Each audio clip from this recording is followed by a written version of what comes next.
대학교 입학 후 주말에 알바를 하며 학교를 다녔는데요. 미대는 등록금 외에도 들어가는 돈이 많습니다.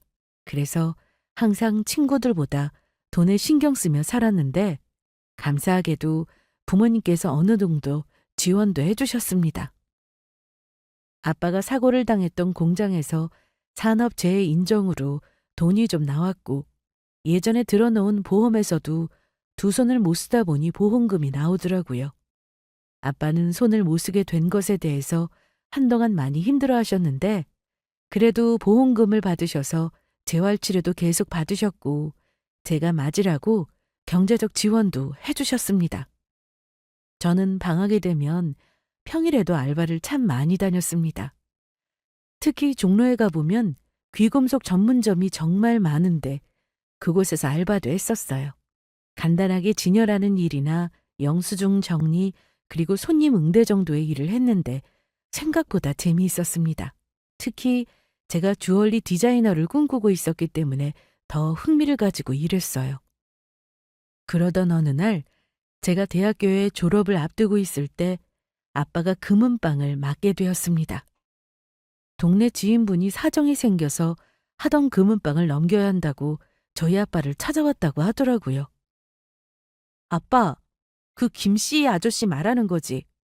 맞아. 집에 문제가 있다고 인수를 받을 만한 사람을 찾는다고 하는데 어제 집으로 찾아왔더라고. 그런데 금은방 하려면 돈이 좀 있어야 할 텐데 내가 알바하는 거 보니까 진열된 물건만 해도 진짜 많았는데 그래야 손님들이 보러 오더라고. 그래? 근데 너도 김씨 아저씨 금은방 가보지 않았나? 들어보니까 크기가 정말 작아서 인수 비용이 그렇게 크진 않았어. 아빠는 이때 집에서 쉬고 계셨기 때문에 별다른 일을 하지 않으셨는데 금은방이라 하면 손님이 올 때 응대하고 손님이 없을 땐 앉아 있어도 되는 일이라 관심을 많이 보이셨습니다. 거기다 보험금으로 받은 돈이 좀 있었기에 인수받을 조건은 충분했고요. 그래서 고민 끝에 아빠는 금은방을 인수받으셨고 엄마는 유치원 일이 끝나면 금은방으로 가서 아빠와 같이 일을 하시게 되었습니다. 저는 대학교 졸업 후 의류회사로 취업을 했는데 옷에도 관심이 있어서 적성에 맞을 줄 알았으나 직접 일해보니 안 맞는 부분이 많더라고요. 그래서 근무한 지 얼마 되지 않아 주얼리 디자이너라는 회사로 이직을 했습니다. 회사를 다니면서도 금은방에도 종종 들러 일을 돕곤 했는데 생각보다 매출이 잘 나오지 않는다고 했습니다. 김 씨가 장사가 안 되는 가게를 준 건가 싶기도 하고. 아빠, 아무래도 물건을 좀 바꾸면 어떨까? 응? 왜? 무슨 문제라도 있어? 내가 보니까 옛날 디자인 제품이 많더라고. 요즘은 디자인이 진짜 중요하거든. 트렌드도 반영해서 젊은 층이 좋아할 만한 그런 제품을 진열해 놓는 것도 좋을 것 같단 말이야. 처음 가게를 인수받고 나서는 그동안의 단골 손님들이 주로 방문하면서 어느 정도 매출이 나왔습니다. 하지만 엄마나 아빠가 이런 일을 해보신 적도 없고 손님이 오면 보여달라는 것만 보여주고 하니 단골 손님들의 발길도 많이 줄었더라고요. 거기다 제가 봐도 정말 눈길이 가는 제품은 많지 않았습니다. 그래서 아빠가 물건을 알아보러 도매업체에 가실 때 따라가서 괜찮은 것들로 사오고 가게 분위기를 바꿔봤습니다. 처음에는 50대 이상 연령층이 많았는데 조금씩 변화를 주니까 젊은 층도 방문하는 일이 늘어나더라고요. 거기다 제가 종로 귀금속 가게에서 일했던 경험을 살려 손님 응대도 잘해드렸더니 재방문은 물론 소개받고 왔다고 하면서 찾아오는 분들도 많았습니다. 정희야, 오늘 낮에 물건 좀 많이 팔았어. 그런데 너를 찾는 손님들이 좀 있더라. 그래? 누구지? 나 있을 때 왔었던 사람인가? 그런 모양이다. 그럼 더 자주 나가봐야겠다. 그날 이후 저는 주말은 물론이고 평일 저녁에도 들러서 가게 일을 돕곤 했습니다. 그런데 엄마는 낮에는 일을 하시고 집안일도 신경 쓰셔야 해서 가게에는 자주 나오지 못하셨고 아빠 역시 손 때문에 병원을 가야 할 때가 많았습니다. 왼쪽 손은 거의 쓰지 못하는 상태였고 오른쪽은 그나마 물건을 쥐는 정도는 하실 수 있지만 재활치료 이후 통증이 나타날 때가 많아 그때마다 병원을 가셨습니다. 정희야, 아무래도 가게를 내놔야 할 것 같아. 내가 일을 그만두고 하자니 자신도 없고 네 아빠는 손 때문에 항상 장갑 끼고 일하시는데 땀이 나서 힘들다고 하시네. 엄마, 이제 자리도 잡고 손님들도 늘기 시작했는데 내놓기 너무 아깝다. 다른 일을 찾아봐야지. 알아보니까 복권방? 이런 것도 아빠는 할 수 있다고 하더라고. 저는 아무리 생각해도 금은방을 내놓는 건 아니라고 생각했습니다. 급하게 인수받아서 비용도 좀 싸게 받은 거고 거기다 저를 보고 오는 손님도 좀 있다 보니 아쉬웠어요. 그래서 고민 끝에 제가 직접 금은방을 운영해 보겠다고 말씀드렸습니다. 다니던 직장은 그만두는 대신 정해진 날짜에만 나가서 일을 하는 방식으로 바꿨어요. 제가 다니던 곳은 저 같은 주얼리 디자이너들이 모여 만들어진 곳인데 저처럼 프리랜서로 일하는 분들도 많아 계속해서 일할 수 있었습니다. 동생들도 이제 대학생이 되어 제가 바쁠 때면 가게로 나와 일을 돕곤 했는데 전보다 일이 익숙해지니 할만하더라고요. 저는 그 사이 디자인 공모전에도 참여해서 주얼리부 수상작에 선정도 되었고 회사에서 제가 직접 디자인한 제품이 팔릴 때면 수익도 생겼습니다. 거기다 금은방 운영으로 꾸준한 매출이 발생하면서 저희 집도 점점 여유가 생겼죠. 아빠는 장애가 있으셔서 복권방을 알아보셨는데 이것도 경쟁이 치열해서 처음에는 잘 되지 않아 경비 일을 하신 적이 있으세요. 그러다 손을 써야 하는 일이 많아 그만두셨네요. 그렇다 보니 저는 더 열심히 일할 수밖에 없었습니다. 일만 하며 지내다 보니 금방 30대가 되었는데요. 그동안 아빠는 복권방 창업도 하게 되셨고 금은방은 제가 온전히 맡아서 하게 되었습니다. 그리고 친구들의 결혼 소식도 들려와서 예식장에 가는 일도 정말 많았습니다. 정희야, 나 다음 달에 결혼해. 정말? 너무 축하해. 고맙다. 나 결혼 전에 친구들하고 만나서 밥도 먹고 청첩장도 줄까 하는데 시간 돼? 당연하지. 미리 날짜만 알려줘. 저는 고등학교 절친의 결혼 소식에 마음이 싱숭생숭했습니다. 그때 당시만 해도 친구들 연애할 때 저는 제대로 된 연애도 못 해보고 일만 하며 지냈었거든요. 거기다 나이도 30대가 되어서인지 결혼에 대한 관심이 생기더라고요. 그리고 친구의 결혼식 당일 가게는 동생들에게 잠시 맡기고 식장으로 갔습니다. 오랜만에 동창들을 보니 너무 반갑더라고요. 드레스 입은 친구도 너무 예뻤습니다. 정희야, 너는 아직 만나는 사람 없는 거야? 음, 바쁘게 살다 보니까 그렇게 됐네. 내가 누구 좀 소개시켜줘? 아, 됐어. 지금은 일이 더 좋다. 우리 벌써 30 넘었는데 금방 40 된다 너. 결혼식장에서 동창들을 만났는데 남자친구랑 남편이랑 같이 온 친구들이 많았습니다. 그게 참 좋아 보였는데 저도 언젠가 좋은 사람을 만나겠지 하며 그렇게 식장을 다녀왔네요. 저는 곧 있을 공모전 준비를 하고 있었는데 얼마 전 결혼했던 친구에게 전화가 왔습니다. 은주야. 신혼생활은 어때? 좋아? 야, 다 그렇지 뭐. 근데 너 지금도 만나는 사람 없는 거 맞지? 응. 근데 왜? 잘 됐다. 나 결혼식 때 남편 회사 사람 중에서 너를 소개해달라고 하는 사람이 있었대. 나를 보고? 오! 그래서 내가 어떤 사람인지 먼저 물어봤는데 직장은 너도 알지? 우리 남편 회사. 거기 연봉 괜찮거든. 그리고 사람이 되게 순하다고 하는데 한번 만나볼래? 나 요즘 바빠. 공모전 일정이 얼마 안 남아서 그거 준비도 해야 하고. 그래도 시간 좀 내봐. 인물도 나쁘지 않고 암튼 서글서글하니 성격도 좋아 보였다니까? 저는 친구의 말에 한번 만나볼까 하는 생각이 들긴 했는데 당장 여유가 되지 않아 선뜻 대답하지 못했습니다. 그러다 공모전 준비가 끝나고 친구에게 또 연락이 와서 만나보겠다고 했네요. 이런 소개 자리는 너무 오랜만이라 어색하고 떨리기도 했는데 막상 만나보니 제가 생각했던 것보다 괜찮았습니다. 이 사람이 바로 예비 남편이었는데 저보다 나이는 4살 위였고 말도 재미나게 하면서 계속 연락하며 지내고 싶다고 했습니다. 그런데 하시는 일이 금속 디자인이라고. 네, 정확히는 주얼리 디자인하는 일을 하고 있어요. 멋지네요. 저는 손재주가 없어서 그림을 잘 그리거나 악기를 잘 다루는 분들 보면 참 부럽고 대단하더라고요. 대단하다고 하시니까 좀 부끄럽네요.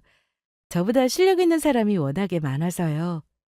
그래도 제 눈엔 그렇게 보여요.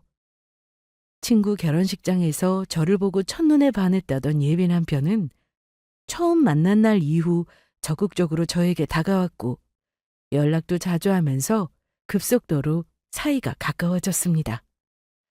저희 집에서도 좋아할 만큼 예비 남편은 서글서글한 성격으로 부모님 마음까지 사로잡았는데요. 서로 나이가 있다 보니 교제한 지 1년도 되지 않아 결혼 얘기가 오갔습니다. 처음에는 그래도 2년은 만나봐야 하지 않을까 싶었지만 만난 기간이 그렇게 중요한 건 아니었어요. 오래 연애하고 결혼했어도 이혼하는 경우도 많고 짧게 만났지만 오래 잘 사는 경우도 많았으니까요. 거기다 예비 남편은 항상 저를 존중해주고 아껴주었기 때문에 저 역시 깊은 신뢰가 있었습니다. 하지만 한 가지 저희 엄마가 걱정하는 부분이 있었습니다. 예비 남편에게는 누나가 셋이나 있어서 혹시나 결혼했을 때 신우들이 힘들게 하면 어쩌나 하시더라고요. 엄마, 걱정 마. 전에 준우 씨랑 누나들하고도 밖에서 따로 밥 먹은 적 있었는데 괜찮았어. 다 잘해주고. 오히려 자기 동생이 아무것도 할 줄 모르는데 결혼해도 괜찮겠냐 이랬다니까? 그래? 결혼하기 전에 신우 노릇하는 사람들도 많다던데 그렇진 않았어? 전혀. 누나들이 다 나이가 좀 있으셔. 그래서 나중에 결혼하더라도 터치 안 할 거라고 먼저 얘기하더라고. 참 다행이었죠. 보통 신우가 많으면 고생한다는 말이 많아서 저 역시도 걱정을 안 한 건 아니었는데 직접 만나보니 너무 좋은 분들이셨습니다. 저는 내년에는 결혼을 할 생각이어서 예비 남편의 집에도 찾아가 인사를 드렸는데 아버님은 안 계시고 어머니만 계셨습니다. 누나들은 다 가정이 있고 전에 만나봐서 제가 예비시댁에 인사를 갔을 때는 오지 않았네요. 아들 말로는 무슨 디자이너라고 하던데? 네, 주얼리 디자인 일 하고 있어요. 그런 회사가 따로 있나 보네. 네, 그런데 저는 프리랜서로 일하고 있고요. 프리? 그거 정직원은 아니라는 얘긴데 맞나? 네, 맞아요. 전에는 정직원으로 일하다가 지금은 따로 나와서 일하는 중이에요. 어, 너도 알겠지만 우리 아들이 어느 기업 다니는지 알지? 그럼요, 잘 알고 있어요. 우리 아들이 공부를 정말 정말 잘했다고. 그래서 대학은 물론이고 회사도 가고 싶은 곳으로 골라서 갔던 애야. 너무 대단하지 않아? 네, 맞아요. 시모와 얘기를 나눠보니 예비 남편을 아주 귀하게 키웠다는 걸 느낄 수 있었습니다. 그런데 이때까지만 해도 저는 잘 몰랐어요. 예비 남편의 귀가 얇다는 것도 엄마의 말에 복종하는 것도 말이죠. 인사를 드리러 간 날에는 그런 모습을 찾아볼 수 없어서 제가 알 수가 없었던 거였죠. 결혼이라는 게 과정이 정말 복잡하더라고요. 할 것도 많고요. 그래서 그날 이후 저희는 상견례도 빨리 진행했습니다. 그런데 상견례 때 서로 기분이 상했던 일이 있었습니다. 아니, 손은 어쩌다가 그렇게 되신 거예요? 그게 일하다가 기계가 오작동하는 바람에 손을 다쳤습니다. 어머나, 어떻게 그런 일이... 그럼 지금은 어떠세요? 재활치료받고 많이 좋아졌습니다. 물론 정상인처럼 손을 쓰기는 어려운데 그래도 익숙해졌네요. 복권방은 수입이 어떻게 되세요? 예비 시모는 저희 결혼 얘기보다 저희 집안 사정이 더 궁금하신 듯 했습니다. 아빠가 전에 어떤 회사를 다녔는지, 손은 왜 다쳤는지, 엄마는 무슨 일을 하는지 그런 질문을 계속 하셨어요. 거기다 아빠가 운영 중인 복권방에 대해서도 물어보셨죠. 매출은 그날그날 달라서요. 괜찮은 편입니다. 아, 네. 엄마, 이제 저희 결혼 얘기도 하셔야죠. 잠깐만 있어봐. 궁금한 건 물어봐야지.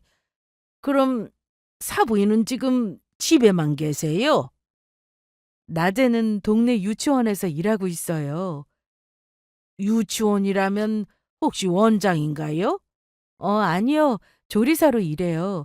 애들 밥이랑 간식 만들어줍니다. 아, 조리사요? 예비 시모는 저희 집안 사정을 대해 들으시고는 표정이 좋지 않아 보였습니다. 그래도 저와 예비 남편이 중간에서 얘기를 잘해서 겨우 좋게 마무리했네요. 엄마, 아까 좀 그랬지. 어머님 성격이 궁금하신 건 못 참으신다고 하더라고. 나나 아빠는 괜찮아. 그런데 괜히 우리 때문에 너 안 좋게 보신 건 아닌가 모르겠다. 안 좋게 보긴 결혼을 엄마랑 아빠가 하나 내가 하는 거지? 신경 쓰지 마. 결혼 준비도 내가 알아서 잘할 테니까. 그래, 아빠 도움 필요하면 얘기해, 뭐든. 저는 그날 이후 예비 남편과 여전히 잘 지냈고 결혼 준비도 문제없이 알아봤습니다. 그리고 뭔가 의미 있는 선물을 하고 싶어서 예비 남편 모르게 직접 디자인한 반지를 준비해 선물로 주었습니다. 많이 기다렸어? 오늘 일이 좀 늦게 끝났네. 괜찮아. 나도 좀 전에 왔어. 저녁은? 아직 안 먹었지. 얼른 먹으러 가자. 저희는 분위기 좋은 레스토랑으로 갔고 이때까지만 해도 정말 결혼해서 행복하게 잘 살 것만 같았습니다. 저를 위해주는 사람이다 보니 지금처럼 한결같을 거라 생각했거든요. 이거 선물이야. 열어봐. 뭐야? 이야, 예쁘다. 직접 산 거야? 아니, 내가 디자인해서 제작했어. 정말? 그럼 세상에서 하나뿐인 반지네? 고맙다. 고맙긴. 맞는지 빨리 껴봐. 오, 잘 맞는다. 꼭 맞아. 손가락 사이즈까지 정확하게 알고 있고. 진짜 우린 천생연분이라니까. 자기도 손 줘봐. 내가 끼워줄게. 그렇게 저희는 제가 디자인한 반지를 서로 나눠 가졌습니다. 우리 웨딩링 이걸로 하면 되겠다. 그건 제대로 맞추자. 이 반지는 내가 전부터 생각했던 거였어. 좋은 사람 만나면 내가 디자인한 걸로 커플링 해보고 싶었거든. 본식 전에 제대로 반지를 맞출 거지만 의미 있는 선물을 하고 싶어서 만들게 되었네요. 반응은 기대 이상이었습니다. 저보다 더 좋아해주니 기분 좋더라고요. 그리고 제 꿈이었던 주얼리샵 오픈도 점점 현실화되어가고 있다고 느꼈습니다. 그동안 주얼리 디자이너로 일하면서 회사에 디자인을 주면 제작해서 판매가 되곤 했는데 매장에서도 반응이 좋다 보니 정말 이름을 걸고 샵을 내도 되겠구나 싶었어요. 거기다 예비 남편도 멋지다고 해주었으니 점점 자신감이 생겼습니다. 저는 결혼 준비를 하면서도 여전히 디자인도 하고 금은방 운영도 했습니다. 제가 도맡아 하게 되면서 매출이 40% 이상은 올랐는데 그러다 보니 더 많은 제품을 진열하고 싶어서 확장을 해야 하나 고민을 하던 중이었어요. 그만큼 가게 운영을 잘하고 있다는 거였죠. 제가 바빠서 일을 못하는 날은 잠깐씩 부모님이나 동생들이 봐주었기 때문에 단골 손님들도 점점 늘어났고 동네 사람들도 이 동네 돈은 다 끌어간다고 할 정도였습니다. 그리고 얼마 뒤 시간이 났을 때 예비 시모에게 드릴 목걸이도 하나 만들었습니다. 상당히 공들여 만드느라 시간도 오래 걸렸는데 드디어 완성해서 예비 남편에게 건네주었네요. 엄마가 정말 좋아하실 거야. 내가 봐도 멋지다. 고마워. 좋아하셨으면 좋겠다. 내가 집에 가서 전화할게. 그렇게 예비 남편에게 목걸이를 전하고는 저는 가게로 와서 마감을 하고 집으로 돌아왔는데요. 전화를 주겠다던 사람이 아무 연락이 없었습니다. 그래서 계속 기다리다 그냥 잠들었는데 다음날 아침 제가 먼저 전화를 걸어봤습니다. 준우 씨, 나야. 출근 잘했어? 잘했지. 어제 어머니께 그거 드렸어? 좋아하시더라. 어제 전화한다는 거 깜빡했네. 그랬구나. 좋아하셨다니 다행이다. 저기, 정혜야, 나 회의 들어가 봐야 해서 내가 끝나고 전화할게. 아, 알았어. 예비 남편을 통해 들은 말로는 예비 시모가 좋아하셨다고 해서 다행이다 싶었습니다. 반지보다 목걸이가 디자인하기 까다롭고 힘들었는데 진짜 공을 많이 들였거든요. 그래서 좋아하신다니 보람이 있었습니다. 그런데 어느 날 예비 시모가 저를 따로 만나고 싶어 하셨습니다. 너 언제 시간 좀 내라. 내가 너한테 할 말도 있고 해서. 저 다음 주는 어떠세요? 뭐? 이번 주엔 뭘 하길래 그러니? 그게 저희 디자인팀에서 프로젝트가 하나 있거든요. 그거 준비해야 돼서요. 너는 정직원도 아니라면서 뭘 그런 거에 참여해? 이번 주는 안 되겠니? 그럼 이번 주 금요일은 어떠세요? 그래, 알았다. 내가 너한테 시간을 맞춰야 하니? 에휴, 그럼 금요일에 보자꾸나. 예비 시모와 전화 통화를 하는데 목소리가 날카롭게 들렸습니다. 원래 약간 그런 말투셔서 평소에는 그런가 보다 했는데 이날은 유독 더 심하게 느껴졌어요. 그래서 혹시나 제가 실수한 건 없는지 걱정이 되더라고요. 아니야, 우리 엄마가 너한테 화가 날 게 뭐 있어. 걱정하지 말고 만나봐. 그런데 왜 화가 나신 것처럼 들렸을까? 아니라니까. 그리고 나 일해야 하는데 자꾸 전화하면 좀... 미안해. 점심시간이라 전화한 건데 밥도 못 먹고 일하는 거야? 오늘은 좀 바쁘네. 나중에 통화하자. 걱정되는 마음에 예비 남편에게 전화해서 물어봤는데 예비 남편도 저에게 퉁명스럽게 말을 하더군요. 뭐 그럴 수도 있지 하고 넘어갔는데 내내 신경이 쓰이긴 했습니다. 그리고 예비 시모와 약속한 금요일이 되어 준비하고 예비 시댁으로 갔습니다. 어머님, 저 왔어요. 그래, 잘 왔다. 거기 앉아. 네. 그런데 무슨 일 있으세요? 너는 내가 무슨 일이 있었으면 좋겠니? 아니, 그런 게 아니라 갑자기 하실 말씀이 있다고 하셔서요. 이거 뭐니? 이거 제가 드린 거네요. 목걸이잖아요. 내가 지금 이게 목걸이인 줄 몰라서 물어보는 거야? 이걸 왜 보냈냐고. 혹시 예물 이런 거야? 아니에요. 제가 직접 디자인한 건데 마음에 안 드셨어요? 아니, 선물을 하려면 거기다 결혼 앞두고 있으면 예물로 많이 한다는 브랜드에서 사오지는 못할 망정 이게 뭐냐? 애들 장난도 아니고. 잘은 만들었다만 뭐 브랜드가 있는 것도 아니고 이런 걸 어떻게 하고 나가니? 분명 예비 남편은 제 선물을 마음에 들어한다고 했는데 아니더라고요. 제 정성을 무시하시는 것 같아 저도 기분이 썩 좋지는 않았습니다. 제가 준우 씨한테도 얘기했는데 본식 전에 예물은 제대로 맞출 거예요. 그때 그럼 제가 좋은 걸로 해드리겠습니다. 그래, 그래야지. 그때는 내가 직접 고를 거니까 그렇게 알고 있어. 그리고 내가 우리 준우를 정말 애지중지 키웠다. 그건 저도 잘 알고 있어요. 저는 형님들 만났었는데 어머님께서 아주 귀하게 키우셨다고 하더라고요. 그래, 맞아. 내가 딸 셋보다 아들 하나를 더 애쓰면서 키웠다고. 몸에 좋다는 것도 아들만 주고 옷도 비싼 것만 사입히고 그랬어. 그랬더니 결과물이 다르지 않니? 좋은 대학도 가고 좋은 회사도 들어가고. 지금은 돈도 잘 벌어서 나한테 용돈도 준다고. 예비 시모는 무슨 말이 하고 싶어 저러나 싶었습니다. 제가 말할 틈도 없이 정말 쉬지 않고 얘기를 하는데 듣다 보니 결국 이거였습니다. 제가 마음에 들지 않는다는 거였죠. 지금부터 내 말 잘 들어라. 솔직히 상견례 때 느꼈지만 우리 집하고 너희 집하고 같다고 생각하는 건 아니지. 사정이 다르잖아.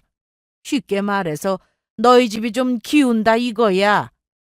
원래 결혼이라는 게 서로 어느 정도 집안 수준도 맞아야 하는 건데 너희 집은 우리랑 차이가 심하게 나잖아. 그게 결혼하는데 문제가 되나요? 당연하지. 우리 집 봐봐. 준우 아빠 없다는 거 빼고 우리 집이 빠지는 게 뭐니? 애들 아빠 죽기 전에 재산이라도 두둑히 남겨놓고 가서 내가 고생 안 하고 애들 키우며 살았는데 우리 아들 그렇게 키워놓고 보니 너 말고 결혼도 조건 좋은 여자 골라서 갈 수 있다고? 어머님, 내 말 안 끝났어. 끝까지 들어. 다 듣고 나서 얘기해. 네가 처음부터 제대로 된 직장 없이 프리랜서인가 뭔가 그걸로 일한다고 할 때부터 난 별로였어. 마음에 안 들었다고. 내가 친구들한테 물어보니까 프리랜서 그거 알바나 다름없다는데 좀 너무하지 않니? 그냥 회사는 들어갈 수는 없는 거야? 언제까지 프리로 일할 생각이니? 그러다 우리 아들하고 결혼해서 애라도 생기면 집에 들어앉아 있을 텐데 일도 그만둘 거고. 그럼 우리 아들이 외벌이로 혼자 힘들게 일해야 하잖아. 물론 혼자 벌어도 충분히 돈이야 많이 벌겠지만. 어머님, 저도 충분히 벌고 있어요. 네가 벌긴 얼마나 번다 그래? 디자이너? 그거 말만 번지르르한 직업 아니야? 아니에요. 저도 다 계획이 있어요, 어머님. 아유, 난 그런 거 모르겠고 회사 들어가라. 응? 아니면 자기 사업이라도 있으면 몰라. 프리랜서 그거 난 마음에 안 들어. 내 친구들한테 우리 아들하고 결혼할 여자라고 소개할 건데 직업을 설명하기 좀 그렇잖아. 그래도 너 대학은 4년제 나왔으니 회사 들어갈 수 있지 않아? 빨리 알아봐. 청직원이 최고야.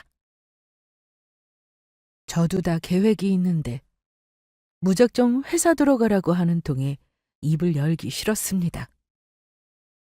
제가 정직원으로 회사 다니고 있었으면 좋아하고 그게 아니면 싫어하고 조건만 보고 사람을 판단하는 건 아니다 싶었거든요. 거기다 저희 부모님에 대해서 안 좋게 말씀하시는 것도 기분이 좋지는 않았습니다. 그리고 이미 결혼 날짜는 잡혀있는 상태에 집 계약금도 낸 상태였고 신혼여행도 어디로 갈지 다 알아본 상황이라 어떻게 해야 할지 모르겠더라고요. 예비 시모라는 사람이 저러니 힘이 빠졌습니다. 예비 시모 말대로 예비 남편이 잘난 것도 맞습니다. 하지만 따지고 보면 디자이너 월급에 금은방 수입까지 하면 제가 한 달에 버는 돈이 훨씬 더 많았죠. 굳이 제 사정을 다 설명하면서까지 이 결혼을 진행하고 싶은 생각은 들지 않았습니다.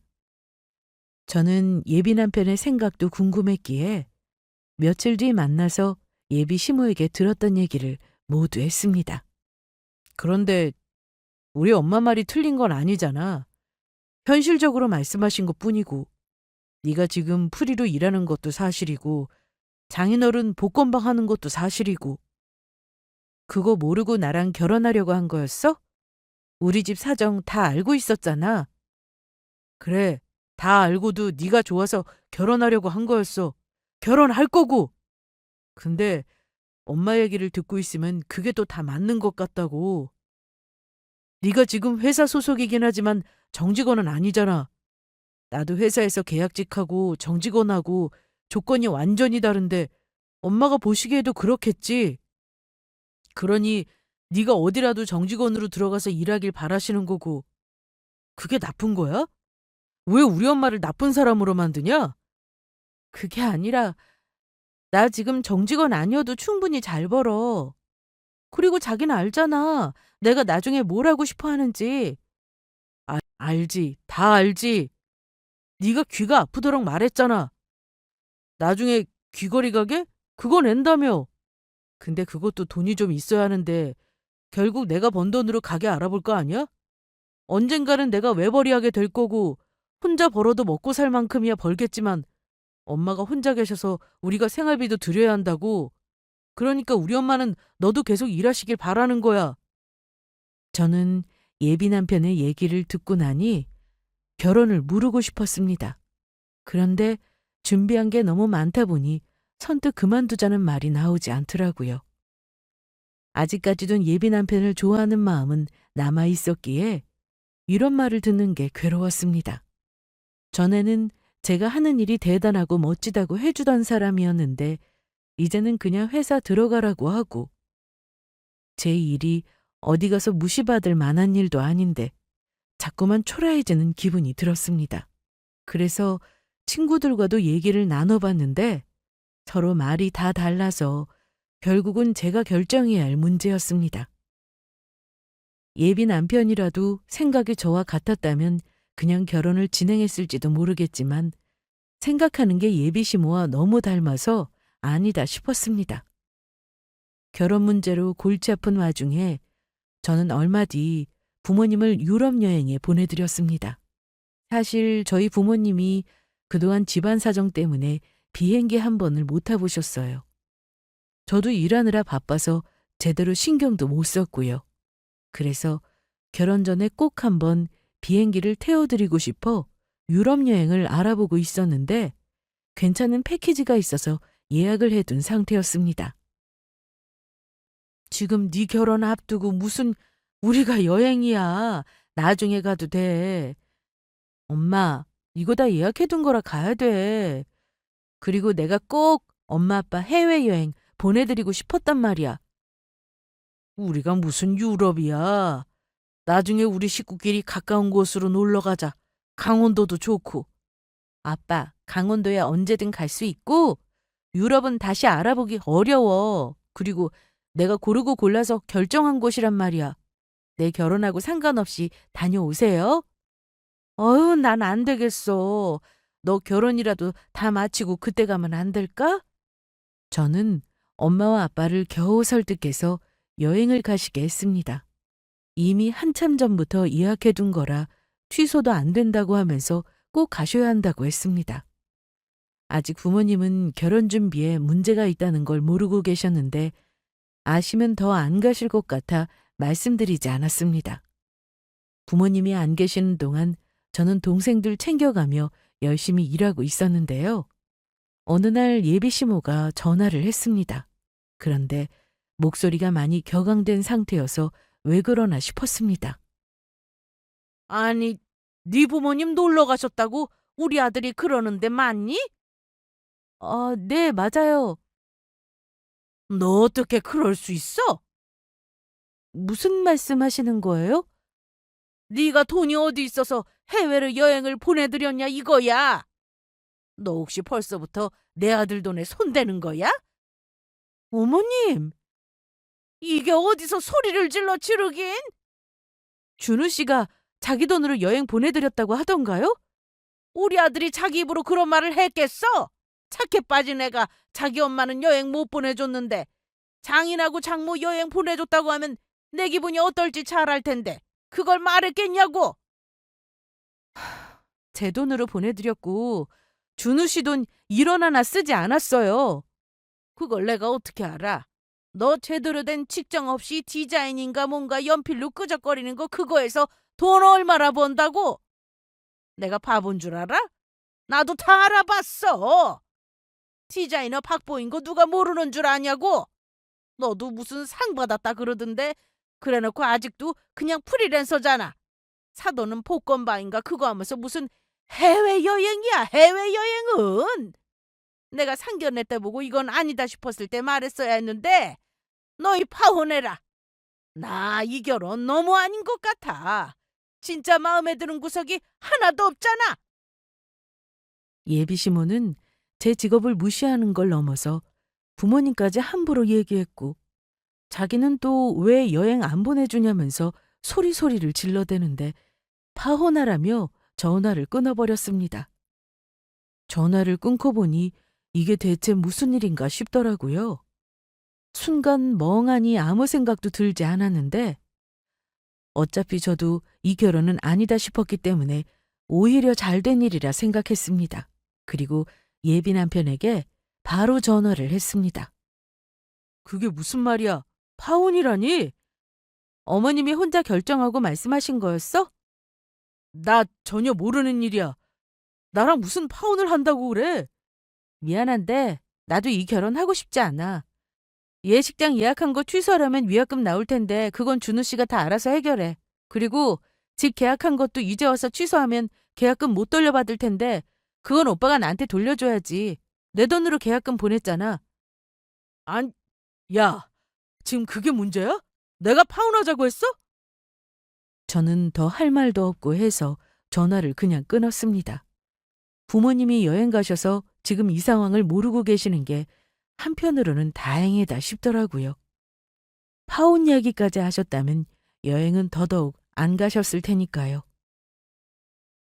결혼해서 평생 후회하며 사느니 여기서 끝난 게 잘 됐다 생각했습니다.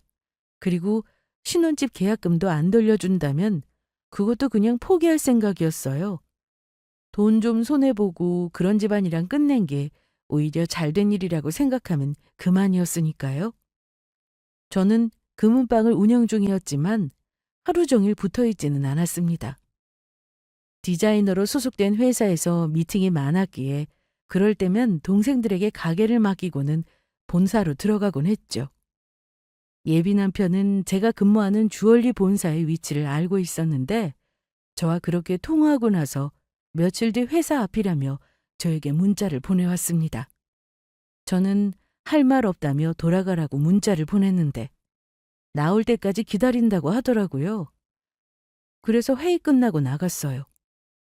무슨 일이야?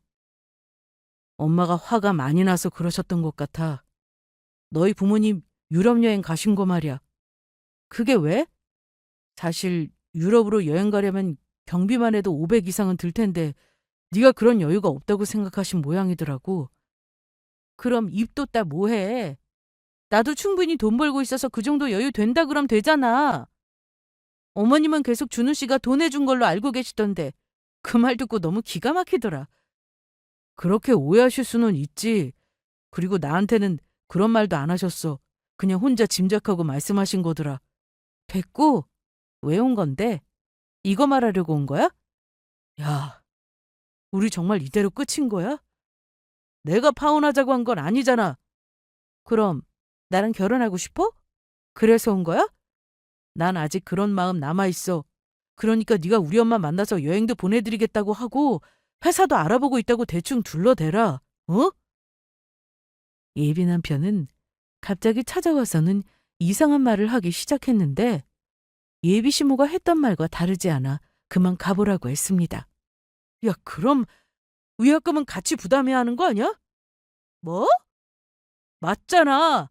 너 때문에 엄마가 화가 났고 이 결혼이 파토난 건데 그럼 너한테도 책임이 있는 거지. 네가 지금 계약직처럼 일하고 있지 않았더라면 엄마가 그랬겠어? 그리고 장모님 장인어른 사시는 형편도 뻔하잖아. 그 복권방에서 얼마나 버는데. 나중에 결국 내가 번 돈으로 처가에 돈이 들어갈 텐데 우리 엄마가 그것까지 생각해서 이런 결정했다는 걸 모르겠어? 야! 뭐? 야? 그래, 야! 나이값 못하는데 내가 야라고 부르는 게 맞지. 넌 내가 좋은 직장 다니는 사람이었으면 하는데 내가 다니고 있는 이 회사도 정말 좋은 곳이야. 여기 취업해라는 사람들이 줄을 섰다고. 처음에 여기 정직원으로 입사했다가 내가 원해서 프리랜서로 바꾼 거야. 왜? 정직원으로 있지 왜 나온 거냐고. 아빠가 금은방 하시던 거 나한테 물려주셨어. 그거 운영하면서 회사 다니는 거 어려워서 이런 결정한 거야. 거기다 내 이름으로 나중에 매장 차리고 싶다고 너한테도 말했지? 그것도 준비해야 하니까 프리랜서가 낫겠다 싶어서 회사 나온 거라고. 금은방? 너한테 금은방이 있어? 저는 그냥 다 말해버렸습니다. 처음부터 다 말하지 왜 속였냐는 말에 내가 지금 다니는 직장이 있는데 뭘 속여? 그리고 그 금은방은 지금은 내 이름으로 되어 있고 내가 운영하지만 처음에 아빠 돈으로 인수받은 거고 아빠가 운영도 하시던 거였어. 그래서 내 거라고 말하긴 그랬다고. 나도 다니는 직장이 있으니 그것만 얘기한 거고. 이게 잘못된 거야? 제가 너무 화가 났었던 건 제 이야기를 다 듣고 난 후 남편의 반응이었습니다. 제가 본인보다 돈을 더 많이 벌고 있다는 걸 알게 되자 갑자기 말이 달라지는데, 야, 그럼 진작에 말했어야지. 우리 엄마가 그거 아셨으면 너한테 이렇게 하셨겠어? 내가 얼른 가서 말씀드릴게. 그러면 분명히 파혼 취소하자고 하실 거야. 미쳤니? 나도 이 결혼 원하지 않아. 어머님이 말씀하신 대로 파혼이라고. 저는 남은 미팅이 있어 다시 회사로 들어갔고 예비 남편은 어찌할 바 몰라 하며 서 있다가 돌아갔습니다. 그리고 며칠 뒤 부모님이 여행해서 돌아오셨습니다. 정희야, 너무 좋더라. 제주도도 못 가봤는데 우리가 유럽에 가보다니. 제주도는 내가 다음에 또 보내드릴게. 좋았다니 다행이다. 선물도 사왔다. 네가 공항에서 준 봉투 열어봤는데 무슨 돈을 그렇게나 많이 넣었어? 가서 돈 아끼지 말고 사고 싶은 거 사고 맛있는 것도 사 드시라고요. 덕분에 맛있는 음식도 사 먹고 기념품 샵에서 선물도 샀어. 가이드도 어찌나 친절하든지 우리가 갔던 여행 상품이 일정도 빡빡하지 않아서 더 비싼 거라고 하던데. 너무 고맙다. 그런데 앞으로는 우리 둘 말고 다 같이 놀러 가자. 응? 그래, 알았어. 그리고 부모님께 그간 있었던 일도 말씀드렸어요. 파혼 얘기까지 전부 다요. 당연히 부모님은 너무 놀라셨습니다. 자꾸만 저한테 미안하다고 하시더라고요. 아빠가 손만 안 다쳤어도 계속 공장 다니는 건데 그럼 그쪽에서 지금처럼 무시도 안 했을 거고. 내가 이럴 줄 알았어. 아빠! 손 다치신 건 정말 너무 속상한 일이지만 그래도 아빠가 그동안 우리 가족 위해서 얼마나 열심히 사셨냐고요. 거기다 금은방도 나한테 주시고 우리 지금 너무 잘 살고 있잖아요. 나도 이제 곧 매장 오픈할 거라 엄마 아빠한테 더 효도할 거란 말이야. 이 결혼으로 나 평생 불행하게 살기 싫어. 그러니까 여기서 파혼된 게 어쩌면 더 잘 된 건지도 몰라. 제 결혼 소식을 알고 있던 주변 사람들에게 취소를 알렸고 저는 예정대로 계약한 상가의 인테리어를 시작했습니다. 제가 직접 디자인한 제품만으로 판매를 하는 샵이라 오픈 전부터 너무 떨렸는데 일하랴 오픈 준비하랴 저는 전보다 더 정신없이 하루하루를 보냈습니다. 그 사이 예비 남편은 저에게 연락을 계속해왔습니다. 안 받으려고 했는데 신혼집 계약금을 돌려주겠다고 문자를 보냈더라고요. 그러면서 마지막으로 만나면 어떻겠냐고 하길래 돈만 보내라고 했더니 전화를 걸어왔습니다. 계좌번호 알려준다니까 왜 전화하고 그래? 나다. 네. 이제 인사도 안 하니? 계약금 때문에 전화하신 거 아니세요? 계좌번호 보내드릴게요. 그래. 돈은 우리가 주는 게 맞지. 그런데 말이다. 아직 그 집 계약 취소를 안 했어. 왜요?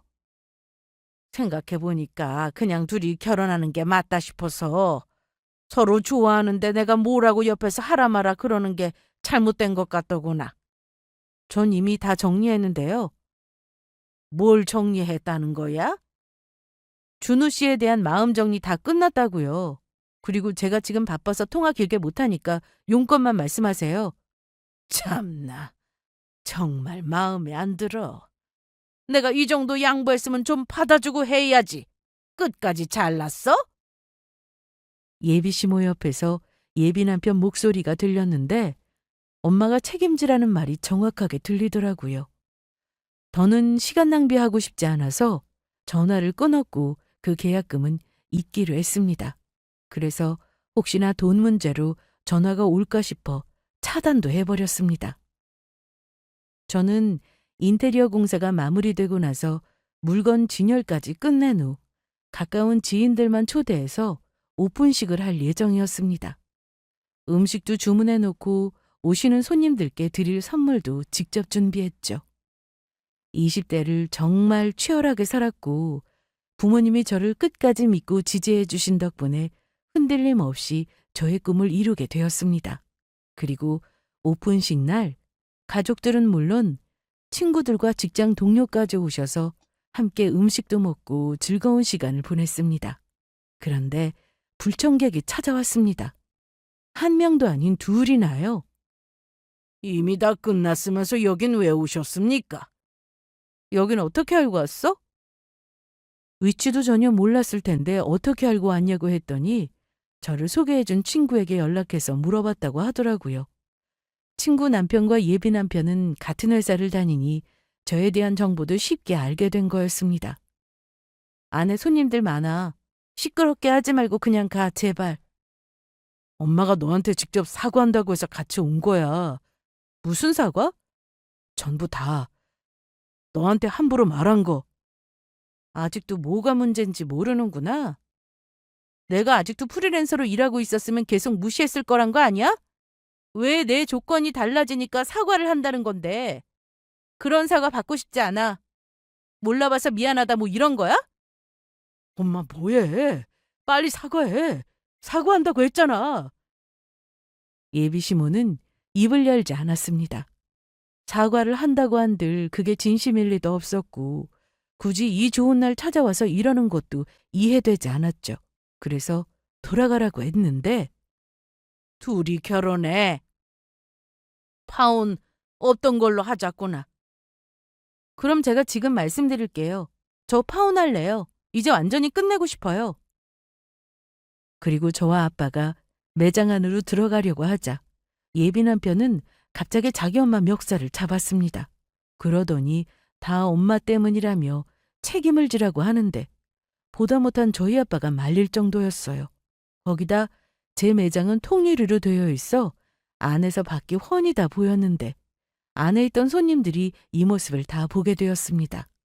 저는 예비 남편과 예비 시모를 말리던 아빠를 모시고 안으로 들어가면서 다시는 연락도 하지 말고 찾아오지도 말라고 했네요. 사람들 앞에서 개망신을 당한 두 사람은 서로 다투다 금방 사라졌는데 그날 이후로 저에게 연락은 없었습니다. 친구를 통해 들어보니 예비 남편은 집에 들어가기 싫다고 회사 동료들한테 재워달라는 말을 하고 다닌다고 하더라고요. 거기다 집을 얻어 나오고 싶다는 말도 했다는데 자업자득이었네요. 그리고 나중에 예비 남편의 누나 중 한 사람이 저에게 전화를 했었는데 대신 사과를 하더라고요. 아들만 귀하게 키운 집이라 딸들이 엄마하고 별로 사이가 좋지 않았는데 이번 일로 자기 엄마에게 더 큰 실망을 했다면서 왕래도 거의 안 하고 산다고 하더군요. 끝으로 좋은 사람 만나서 꼭 행복하라는 말도 해주길래 그 마음은 감사히 받겠다고 했습니다. 저는 첫 번째 샵을 오픈하고 온라인 홍보까지 잘 되어서 그야말로 대박이 났어요. 그래서 1년 뒤 2호점까지 내게 되었답니다. 금은방은 제 여동생이 이어받게 되었는데 저처럼 주얼리 디자이너를 꿈꾸고 있어서 제 밑에서 열심히 배우고 있습니다. 지금 저는 벌써 나이가 40을 앞두고 있는데요. 가족들과 여행도 다니면서 행복하게 지내고 있습니다. 제 이야기는 여기가 끝입니다. 끝까지 들어주신 여러분께 감사드리고 언제나 행복한 일만 가득하시길 바랍니다.